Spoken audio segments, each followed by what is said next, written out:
నిన్న కూడా ఇప్పుడు మామూలుగా సంక్రాంతి సంబరాలని పోతే ఎవడు కూడా రాజకీయాలు మాట్లాడరు. కానీ నిన్న ఈయన పవన్ కళ్యాణ్ అడిగి వినాడన్నా, నాకు రాజకీయాలు అంటే పెద్దగా ఇంట్రెస్ట్ లేదు,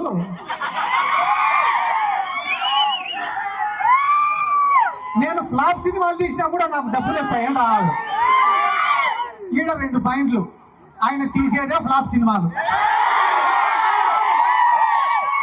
ఫ్లాప్ సినిమాలు తీసినా నాకు డబ్బులు వస్తాయి, నీకు డబ్బులు వస్తాయి, బానే ఉంది. మళ్ళీ ప్రొడ్యూసర్ల పరిస్థితి ఏంది, డిస్ట్రిబ్యూటర్ల పరిస్థితి ఏంది, నీ కోసం గుడ్డలు దించుకునే నీ అభిమానుల పరిస్థితి ఏంది? అవన్నీ నాకు అనవసరము, నాకు మాత్రం లెక్క వస్తుందంట. నిన్న ఎవడో చెప్పినాడంట, ఏందన్నా నెలకు 20 కోట్లకు 30 కోట్లకు కకృతి పడినావు నువ్వు, అదే నువ్వే ముఖ్యమంత్రి అయితే ఇంకా ఎక్కువ లెక్క వస్తుంది కదన్నా అని చెప్పినాడంట. ఒరే, మనం ముఖ్యమంత్రి అయినామంటే మళ్ళా దానిపైన ప్రత్యేకంగా శ్రద్ధ పెట్టాలరా. మనకు మెంటల్ గా ఫిజికల్ గా స్ట్రెస్.